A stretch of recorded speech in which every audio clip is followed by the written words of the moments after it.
Hey LT, welcome back. I'm glad you came. Because today, I want to talk about suicide prevention. Now before you hang up real fast, this isn't about how to prevent other people's suicides. The Air Force does a fairly good job at that. Yes, the mandatory training can be a pain in the butt. However, they hit the important parts. But they're missing one key point. How to prevent your own suicide, okay? I'm gonna be honest, the only person who's ever gonna know what's going on in your head is you.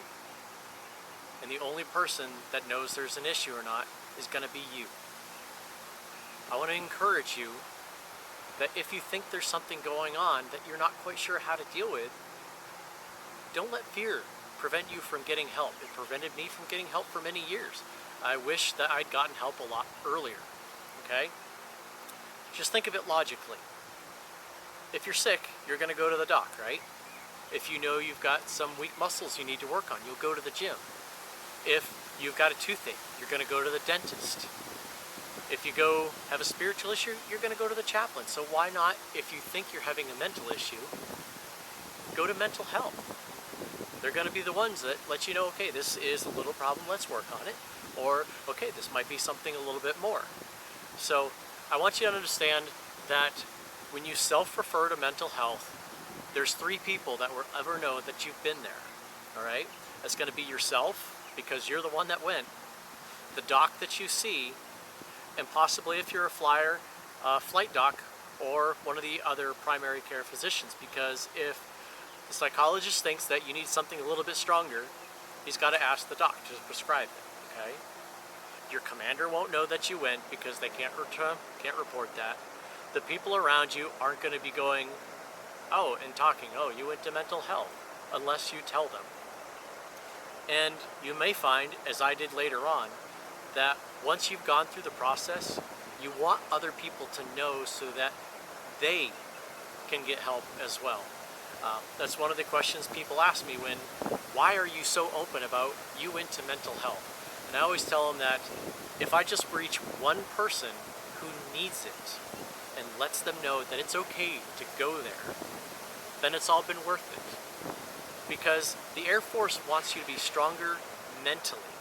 That means a stronger you. That's a stronger Air Force. That's more that others can lean on you.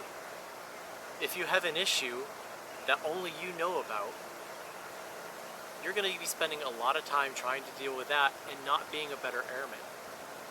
There's no shame in asking for help.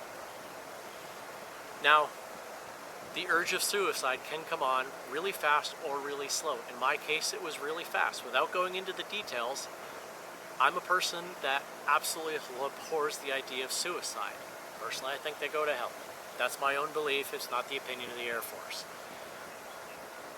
But I was struck so hard with something one night way back in the early 2000s that the difference between me being here today and me not being here was a hug I got from my 4-year-old daughter.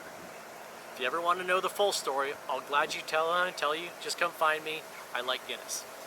But what I want you to take away from this is don't be afraid to call for help.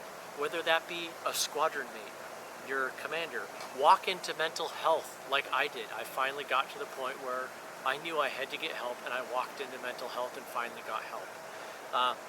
You can even call 911. There are people there that are trained to help you deal and prevent your suicide. There's no shame in asking for help. We've come a long way in the Air Force, but one of the key things I think we're still missing is we're not talking to the individual. I just want to plant the seed of suicide prevention in your brain so that you can help prevent your own suicide. All right, LT, that's all I've got today. Thanks for coming, and I'll see you in the Force.